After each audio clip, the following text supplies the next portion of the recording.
Hindi po nag-comply sa batas ang ABS-CBN, kaya hindi po sila pwedeng lumabas at magpalabas. Those opposing the franchise application of ABS-CBN will show with clear and convincing evidence that ABS-CBN did not comply with the terms and conditions of its franchise, as well as our laws and the Constitution. In fact, they will show in the succeeding hearings of the Committee on Legislative Franchises that ABS-CBN deliberately and with impunity violated the conditions of its legislative franchise and more so of our laws and the Constitution. Matagal na po kasi ang mga aligasyong ito. Hindi mamatay-matay, lumulutang sa internet, nasa labi ng mga Pilipino. Hindi seryosong binigyan ng pansin. Bakit po? Tikom ang bibig ng may kakayahang magsiwalat nito dahil takot sa maimpluwensyang network na kayang sirain ng tao, kandidato man o hindi. Salamat at ganap na nanindigan si Speaker Alan Peter Cayetano at hindi inalintana ang mga tuligsa sa kanya at pinayagan niya na magkaroon ng patas, bukas at malawak ang pagdinig sa mga aligasyong ito katulad ng nagaganap sa araw na ito. Ang banggit nga po sa John 8:32 ay ganito, "And you will know the truth, and the truth will set you free." Violation of the Constitution. Number 1, franchise is longer than 50 years. Hindi na po dapat payagan itong pagre-renew ng prangkisa ng ABS-CBN. Dapat na pong isara ang pinto para sa kanila. Bakit po? Because the ABS-CBN has been using the airwaves for more than 50 years. 53 years today, to be exact. Our Constitution says that Congress can grant a franchise of up to 50 years only. Taong 1957, nang makuha ni Don Eugenio Lopez Sr., may-ari ng Chronicle Broadcasting Network o CBN, ang Alto Broadcasting System o ABS. Simula po noong 1967 ay naging ABS-CBN na po ang tawag dito dahil sa merger ng ABS at CBN. Kung susumahin po natin ang prangkisa nito simula noong 1967, ay 53 taon na po itong gumagamit ng airwaves magpahanggang ngayon. 63 years naman po kung susumahin natin mula po ng pagkakakuha ng CBN sa ABS noong 1957. The Committee on Legislative Franchises should not allow itself to be used by ABS-CBN to again circumvent the Constitution and violate the categorical 50-year limitation imposed on franchises. Hindi na po dapat buhayin muli ng Kongreso ang prangkisa ng ABS-CBN sapagkat ayon po sa ating saligang batas, ang buhay ng prangkisa ay hindi dapat lumampas ng 50 taon. EDSA Revolution. Siguro po may mangangatwiran at sasabihin ng ganito, isinara naman ng martial law ang ABS-CBN. Di po ba? Dapat huwag bilangin ang panahon na yon. Tanggapin po natin sandali na isinara nga ang ABS-CBN simula Setyembre 23, 1972, pagkatapos na ideklara ang martial law. Pero hindi po ba nagbukas din ito agad matapos na ito ay mabawing muli ng pamilya Lopez noong EDSA Revolution? Hindi ba't kulang-kulang 13 taon din po ang namagitan na panahon? So let's assume that we subtract 13 years from the 63 years that ABS-CBN has been in operation starting 1957 when CBN acquired ABS. Hindi ba't 50 taon din po ang magiging resulta? Ibig pong sabihin, tapos na at paso na pa rin ang prangkisa ng ABS-CBN with or without martial law. Labag pa rin sa ating saligang batas. Naging palasak nga noong panahon ng martial law ang kantsaw na tama na, sobra na. Subalit ang mahalagang tanong po ng taong bayan na hindi pa nasasagot noong 1967 ay 53 taon na po itong gumagamit ng airwaves magpahanggang ngayon. 63 years naman po kung susumahin natin mula po ng pagkakakuha ng CBN sa ABS noong 1957. The Committee on Legislative Franchises should not allow itself to be used by ABS-CBN to again circumvent the Constitution and violate the categorical 50-year limitation imposed on franchises. Hindi na po dapat buhayin muli ng Kongreso ang prangkisa ng ABS-CBN sapagkat ayon po sa ating saligang batas, ang buhay ng prangkisa ay hindi dapat lumampas ng 50 taon. EDSA Revolution. Siguro po may mangangatwiran at sasabihin ng ganito. Isinara naman ng martial law ang ABS-CBN. Di po ba? Dapat huwag bilangin ang panahon na yon. Tanggapin po natin sandali na isinara nga ang ABS-CBN simula Setyembre 23, 1972, pagkatapos na ideklara ang martial law. Pero hindi po ba nagbukas din ito agad matapos na ito ay mabawing muli ng pamilya Lopez noong EDSA Revolution?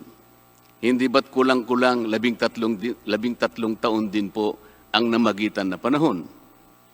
So let's assume that we subtract 13 years from the 63 years that ABS-CBN has been in operation starting 1957 when CBN acquired ABS. Hindi ba't 50 taon din po ang magiging resulta?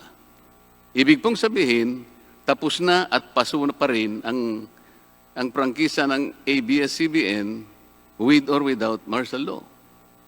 Hindi ba't sobra-sobra pa rin ito at lalabag pa rin sa ating saligang batas? Naging palasak nga noong panahon ng martial law ang kantyaw na tama na, sobra na. Subalit ang mahalagang tanong po ng taong bayan na hindi pa nasasagot magpahanggang ngayon ay kung paano biglang nabawi ng mga Lopez ang ABS-CBN mula sa pag-aari ng gobyerno pagkatapos maitalaga ang Cory administration. Sinulatan po noon ni dating Senador Lorenzo Tanyada ang Presidential Commission on Good Government na isoli na sa mga Lopez ang ABS-CBN kahit may arbitration pang nagaganap sa pagitan ng pamahalaan at ABS-CBN. Na i-turn over po agad ang istasyon ng ABS-CBN sa mga Lopez sa kabila ng wala pang pagtukoy sa tunay na pagmeme-ari nito ayon sa kautusan sa Board of Administrators na binuo sa Letter of Instruction number 1 ni Pangulong Cory Aquino. Sa ngayon po ay wala man lang mailabas na papeles tungkol dito ang PCGG. Nagbayad po ba ang ABS-CBN sa Administrasyong Cory Aquino? Nag-public bidding po ba? Bakit tila ura-urada at habang magulo pa ang lahat dahil katatapos lang ng EDSA Revolution, ay biglang napasakamay na muli ng mga Lopez ang ABS-CBN. Nakabatay po ba ito sa batas? Hindi po ba dapat sagutin ng ABS-CBN ang mga tanong na ito upang mapanagot po ang dapat na managot kung meron man? Foreign ownership.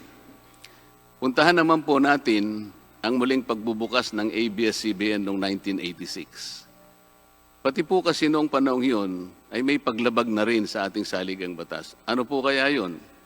Dahil Amerikano at hindi Pilipino ang may-ari at namahala sa ABS-CBN na mariing ipinagbabawal ng saligang batas. Congress should deny the franchise application of ABS-CBN for its clear violation of the Constitution, requiring 100% Filipino ownership and management of mass media companies.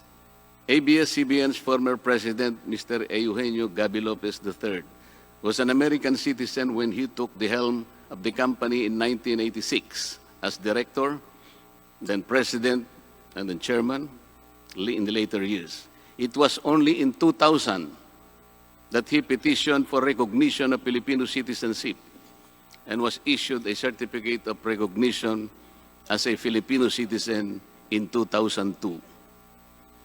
At kahit sabihin po nating wala na ngayon sa management ng ABS-CBN si Ginoong Gaby Lopez, nagpatuloy pa rin ba sa paglabag sa saligang batas ang ABS-CBN? Opo. Dahil magpahanggang ngayon ay nagbebenta pa po sila sa mga banyaga, mga hindi Pilipino, ng pag-aari o ownership rights ng ABS-CBN. Through an intricate web of corporate layering, ABS-CBN lets non-Filipinos to own its common shares through the issuance of Philippine Depositary Receipts o PDRs. In September 1999, the ABS-CBN Holdings Corporation offered 132 million Philippine Depositary Receipts underlying the 132 million common shares of ABS-CBN. Immediately prior to the closing of the PDR's offering, Lopez Incorporated, the main stockholder of ABS-CBN Corporation, transferred 132 million ABS-CBN shares to ABS-CBN Holding Corporation, its alter ego. With the many rights afforded to the holders of these PDRs, most of whom, if not all, are foreigners, ABS-CBN Corporation virtually allowed these foreign holders beneficial ownership and potential voting rights. This is a circumvention of the strict foreign equity restriction imposed by the Constitution on mass media companies. Quite obviously, the ABS-CBN PDR instrument, a creative financial mechanism, is being used as a subterfuge to indirectly own the underlying ABS-CBN shares of stock. Violation of workers' rights under the Constitution. ABS-CBN violated the rights of its own workers. It denied them their just share in production as required by the Constitution. It committed unfair labor practices, which consequently denied its employees the benefits required by law to be provided to all employees. Isang halimbawa po dito ay ang asunto na isinampa ng halos 100 o mahigit sa 100 manggagawa ng ABS-CBN sa National Labor Relations Commission o NLRC dahil sa pagtanggal sa kanila dahil sila raw ay mga talents lamang at hindi mga regular na empleyado. Nanalo po ang mga manggagawa sa NLRC at maging sa Court of Appeals. Bakit hindi na lang nila sinunod ang hatol at umapila pa ang ABS-CBN sa Korte Suprema? Ito ba yung sinasabi po kanina sa opening salvo na ang pagmamahal sa kanilang kapamilya ay ganun na lamang? Mali naman po yata na sabihin ng ABS-CBN na lampas sa 11,000 ang mga empleyado nito dahil kung ito po ay masusi nating iimbestigahan, may 2,661 at isa lamang. 2,661 ang mga regular na empleyado nito. Ang karamihan po o mahigit na 8,500 na kawani ng ABS-CBN ay tinagurian nilang independent contractors or talents, project workers at contractuals lamang kahit na pang-regular na empleyo ang trabaho nila. Ayon po sa ating labor code, kapag pang-regular ang tungkulin ng isang manggagawa, dapat siyang gawing regular employee. Hindi dapat contractual. Hindi dapat independent contractor, talent, o kaya'y project worker lang. Malinaw na labag sa batas ang ginagawa ng ABS-CBN. Sana ay ibalita rin po ito ng TV Patrol upang mabunyag ang libo-libong endo sa kanilang bakuran. ABS-CBN has not regularized its contractual workers and talents despite performing the functions of regular workers. It even forced some of its workers to sign employment contracts containing waiver of the right to regularization.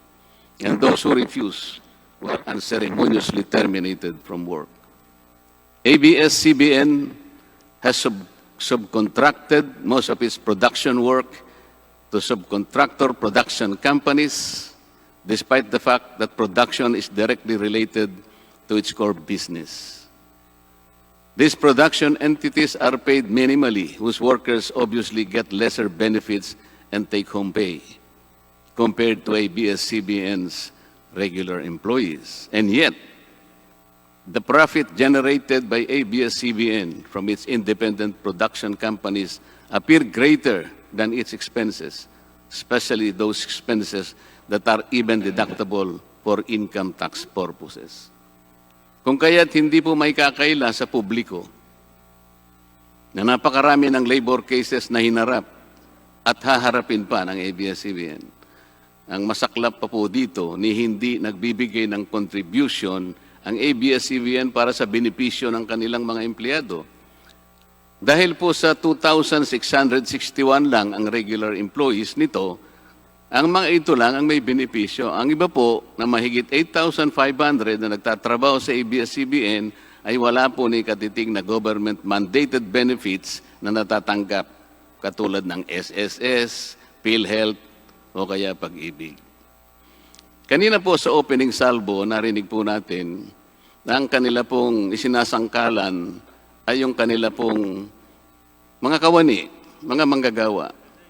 Ang kongreso pong ito ay nakikidalamhati. Nalulungkot din po. Bakit naman po hindi? Kung pwede po nating ipaghalimbawa, sandali lamang po, ang ABS-CBN sa isang jeepney driver. Alam po niya na wala siyang prangkisa. Nagsakay po siya ng napakaraming pasahero. Yung mga pasahero naman po, bago sumakay doon, hindi naman niya tatanungin sa driver, Mamang driver, mamang chopper, kayo po ba ay may prangkisa? Yung rota po ba ninyo, pinapayagan yan? Wala pong nagtatanong na gano'n kasi mabilisan eh. Pare-pareho pong nagmamadali. Anong pong masita siya ng LTFRB? Gagamitin po ba nung driver na yon o nung taxi driver na yon o yung bus operator na yon? Kawawa naman po yung pasahero namin kung patitigilin mo ngayon. Meron pong pupunta sa ospital, meron pong pupunta sa trabaho, meron pong pupunta sa eskwela. Napakarami pong gawain itong mga taong ito. Ito po ba ang ibibigay po ninyong halimbawa? Hindi po ba dapat kayo muna ang kauna-unahan na nag-isip ng kapakanan nila? Ilagay ninyo sa magandang kalagayan ang pagpapatupad ng prangkisa ninyo at wala pong malalagay sa alanganin. Huwag po ninyong isasangkalan ngayon ang inyong mga manggagawa at kani-kanilang pamilya. Hindi po ganun. Sasagutin po ninyong aligasyon na ito, hindi po sa pamamagitan ng emotional appeal. If this indeed the true house of the people, the Committee on Legislative Franchises must side with the poor workers of ABS-CBN in denying its franchise, justice to them will be finally served, although ironically, this will also entail some sacrifice on their part. Political bias. ABS-CBN has been biased and partisan in favor of particular candidates and against certain candidates during the 2010 and 2016 presidential elections, contrary to the terms of its franchise and in violation of the Omnibus Election Code. Hindi naman po lingid sa kalaman ng marami, kung hindi man lahat, kung paano naging pro-Noynoy Aquino ang ABS-CBN noong 2010 at pro-Grace po at Leni Robredo naman noong 2016. It is also a matter of record that ABS-CBN failed to air some of President Duterte's political advertisements during the 2016 campaign period, despite receiving the payment for said political ads. Ang masakit po dito, kung hindi pa sila pinigilan ng korte sa pamamagitan ng isang TRO, ay nakahanda na palang ipalabas ng ABS-CBN sa bisperas mismo ng pagtatapos ng campaign period ng 2016 presidential elections. Ang mga anti-Duterte advertisements na binayaran ng isang dating senador, sinadya ang timing para hindi bigyan ng pagkakataong makasagot pa si Mayor Duterte na noon ay kandidato bilang presidente. Mabuti na lamang at napahinuhod ng ang korte ng petisyon ni Speaker Alan Peter Cayetano na noon po ay Vice Presidential Candidate ni Pangulong Duterte at dagliang nag-issue ng TRO ang korte sa ABS-CBN.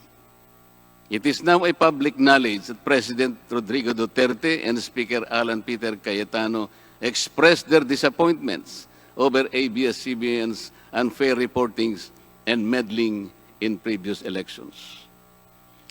For those opposing the franchise application,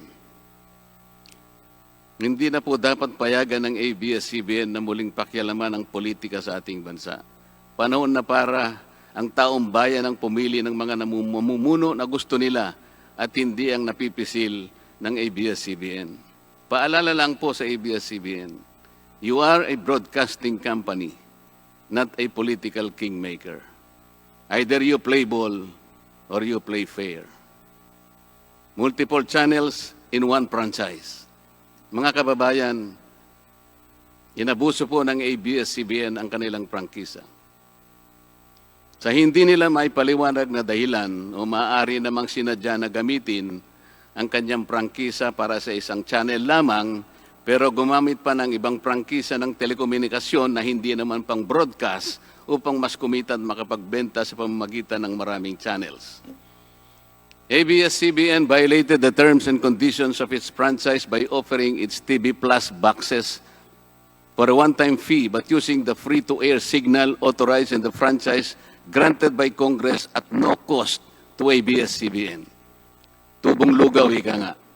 But this practice of ABS-CBN without permission from Congress or the National Telecommunication Commission is killing the cable industry, which depends on monthly-based subscription of its clientele. At bukod po sa pagbebenta ng TV Plus box sa publiko, sa Kapamilya Box Office Channel na nakapaloob dito, ay nagawa pang maningil ang ABS-CBN sa bawat pelikulang gustong mapanood ng publiko sa KBO Channel. Ibinenta na nga ang TV Plus box, ibinenta pa rin ang mga palabas na pwedeng mapanood sa TV Plus box. Dobleng tubong lugaw na po ito.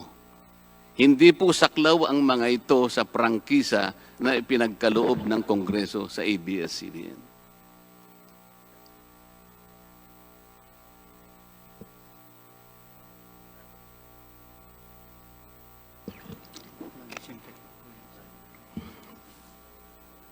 ABS-CBN, contrary to the terms and conditions of its franchise, operated this pay-per-view channel, otherwise known as the Kapamilya Box Office or KBO, without a valid permit from the NTC, and despite NTC's order to refrain from operating a PPB until the issuance of an appropriate guideline for the same, ABS-CBN continued its operation until the expiration of its franchise on May 4, 2020. Tax evasion. ABS-CBN also violated the terms and conditions of its franchise by engaging in tax avoidance schemes, which deprived the government of the much-needed revenue. It used its wholly owned subsidiary, Big Dipper Digital Content and Design, Inc., a PESA-registered company, as tax shield. Its main customer is ABS-CBN Hungary.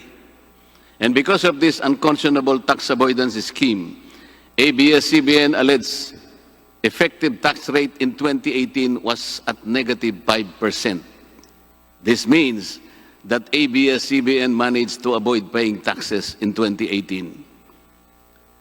Bakit po ang GMA7 na hindi naman kasing laki o kasing yaman ng ABS-CBN ay nakapagbayad ng buwis sa pamahalaan ng 1.6 billion pesos noong 2018? Samantalang ang malaalamat na ABS-CBN ay walang binayarang buwis. Bakit naman nakalibre ang ABS-CBN noong 2018 sa negative income tax nila na 84 million? Ibig sabihin po nito ay may tax credit pa ang ABS-CBN at ang gobyerno pa ang lumalabas na may utang dito. Wala pong pagkakaiba ito, mga kababayan, sa isang taong nangutang sa tindahan, binigyan pa ito ng sukli. In 2019, ABS-CBN again did not pay its rightful taxes. It avoided this by entering into compromise agreement with the Bureau of Internal Revenue, with the latter accepting the settlement of 152 million pesos plus from ABS-CBN, equivalent to only 40% of its assessed deficiency in income tax, value-added tax, and documentary stamp tax payments. But this is only one among the 4 other cases lodged by the BIR at the Court of Tax Appeals. all of which were also settled by compromise. Bakit po ganun? Hindi po ba nando sa prangkisa ng ABS-CBN na babayaran nila lahat ang rightful taxes? Kinakailangan po bang sila ay habla pa ng BIR bago sila mapilitang makapagbayad lamang kahit settlement lamang? Ang linaw po ng kanilang prangkisa na babayaran lahat ang kaukulang buwis. Bakit kailangan pong sila ihabla at idemanda pa ng BIR para lamang sila ay makapagbayad? There are also allegations to date that ABS-CBN's Lingkod Kapamilya Foundation, ALKFI, is being used as ABS-CBN as tax shield, and that ALKFI also failed to file donor's tax return and pay the donor's tax. Ito po ang mas nakalulungkot dito, mga kababayan.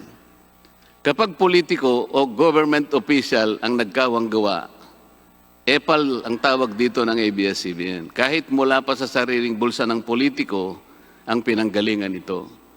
Pero kapag ito ay galing sa lingkod kapamilya, puro pangalan ng ABS-CBN ang kanilang pinangangalandakan, katulad po ng nakita natin ngayon. Alam naman natin na galing naman sa lahat, sa mga donors ang pondo na ginamit nila. Meron po kayang nanggaling sa yaman ng ABS-CBN. Di baling ang pantulong ng ABS-CBN ay galing sa donasyon ng ibang tao. Di baling ang perang pantulong ay mula sa tax avoidance ng kumpanya. Ang mahalaga ay mapalabas nila sa pamamagitan ng sa mamamayan, katulad po ng nakita natin ngayon na napakabuti at napakabait ng ABS-CBN. Kami po ay naniniwala na unti-unti na pong nabubuksan ang katotohanan sa ating mga mamamayan. Hindi po ba mas maganda at katanggap-tanggap na tumulong sa kapwa nang walang nalalabag na batas at buong sikap pang nasusunod ang prangkisa? Dahil po ba kayo ay nakapagdudulot ng saya, ng aliw sa ating mga mamamayan? Dahil po ba kayo ay nakapagbibigay ng inspirasyon, ng pag-asa, ng katatagan ng loob na kagaya po sa opening salvo kanina ng representative ng ABS-CBN? Hindi na po ba natin susundin o tutuparin, isasaalang-alang ang ating mga batas, ang ating saligang batas, o kaya ang prangkisa ninyo? Makakapagpasaya naman po tayo. Makakapag-inspire po tayo nang hindi po tayo lumalabag sa batas. The House of Representatives should endeavor not to grant the franchise application of ABS-CBN because it has deliberately floated the Constitution and other related laws. Even the terms and conditions of its previous franchise to suit its own business and political interest, but to the prejudice of the greater good. The grant of a legislative franchise is merely a privilege and not a matter of right. Congress has the exclusive constitutional authority to award, alter, or revoke this privilege when the common good so requires, as in this particular case of ABS-CBN. We believe that it is but right for the House of Representatives to deny this time the franchise of ABS-CBN for flagrantly violating the Constitution and related laws, even its own franchise, making it unworthy of the grant of this special privilege by the state. Alam mo kung sino lang ang pinakamatinding magiging kalaban ni Cardo? Sino? Nako, kabahan ka kay si Cardo. Ang pinakakalaban ni Cardo. Sino? Feeling ko si Kiboloy. Yung nagpahinto ng lindol.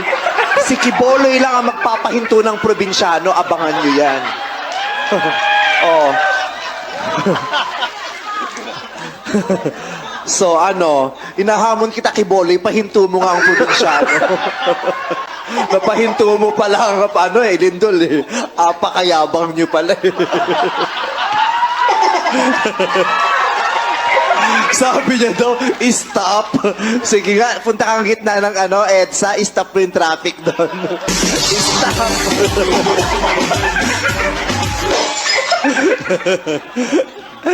Iba ka, Kiboloy.